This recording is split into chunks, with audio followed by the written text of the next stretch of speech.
The sun rose over the valley of Elah, casting long shadows across the ancient landscape. The air was thick with tension, as if the valley itself knew the significance of the day. Two armies faced each other, poised for battle.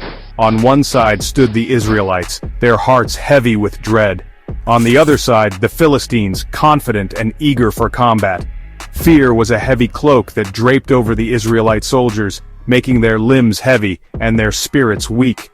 For 40 long days the challenge echoed through the valley, a constant reminder of their impending doom. A Philistine champion, a warrior of immense size and strength, demanded a fight to the death. One man against one man, a duel to decide the fate of their people. But no Israelite warrior stepped forward, their courage sapped by the enormity of the challenge. King Saul, their leader, felt despair. His army was paralyzed by fear.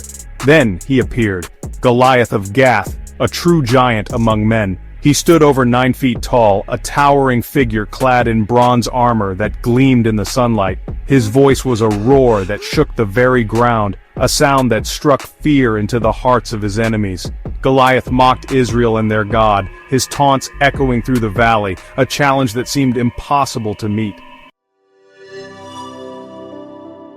Far from the battlefield, a young shepherd boy lived.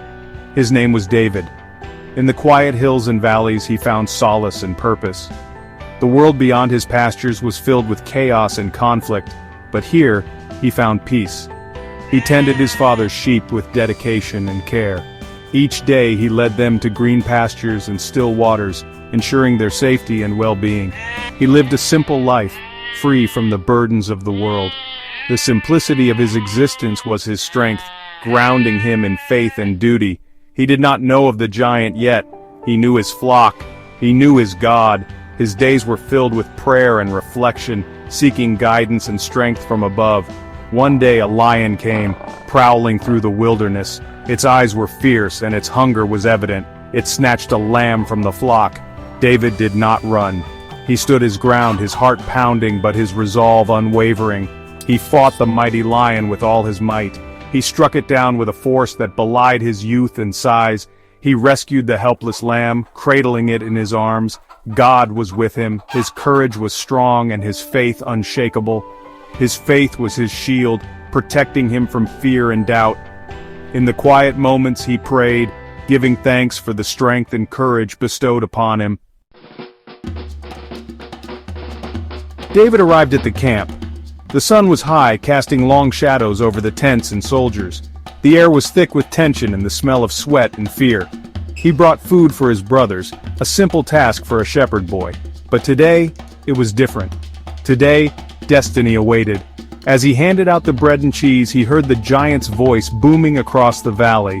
It was a voice that sent shivers down the spines of even the bravest soldiers. He saw the fear in the soldiers' eyes, a fear that paralyzed them, rendering them unable to act. Their faces were pale, their hands trembling. Something stirred in David's young heart. It was not fear, it was righteous anger. How could this Philistine defy the armies of the living God?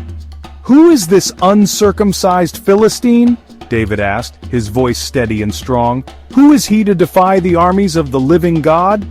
His brothers were angry. They saw him as a mere boy, a shepherd with no place on the battlefield. "Go home, David," they told him. "This is no place for you." But David was not deterred. He knew his place was here, in this moment. He walked away from his brothers, his mind set on a higher purpose. With a heart full of faith and a spirit unyielding, David stood confidently. He was not just a shepherd, he was a warrior in the making. David went to King Saul. The king, weary and desperate, looked at the young shepherd with curiosity and doubt. "Let no one lose heart on account of this Philistine," David declared, his voice filled with conviction. "Your servant will go and fight him." The room fell silent. David's words hung in the air, a bold proclamation from a boy who seemed too young to understand the gravity of his offer. Saul looked at the young shepherd. He saw no armor, only a boy. But in David's eyes, he saw something more, a spark of courage, a glimmer of hope. The moment arrived. David walked into the valley, alone. He was small, he seemed so vulnerable. The Philistine army watched. The Israelite army watched. Goliath saw David approaching. The giant was massive. He felt insulted. "Am I a dog?" Goliath roared. "That you come to me with sticks?" He cursed David loudly. David's voice rang out. "You come against me with sword and spear," David declared, "but I come against you in the name of the Lord Almighty." The battle was set. Goliath began to move. He lumbered forward, his heavy armor clanked with each step. He expected to crush this boy easily. He sneered. He raised his giant spear. He underestimated the shepherd. He underestimated David's God. David did not hesitate. He ran towards the giant. He showed no fear. He reached into his shepherd's bag. His fingers closed around a stone. He placed it in his sling. This was his moment of truth. The stone struck. It hit Goliath squarely on the forehead. The giant's eyes widened. He stopped his advance.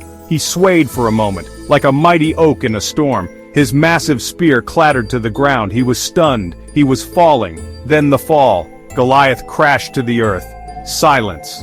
A deafening, stunned silence. Then a gasp. From the Philistines. From the Israelites. The champion was down. The giant was defeated. Like, comment, and subscribe for more.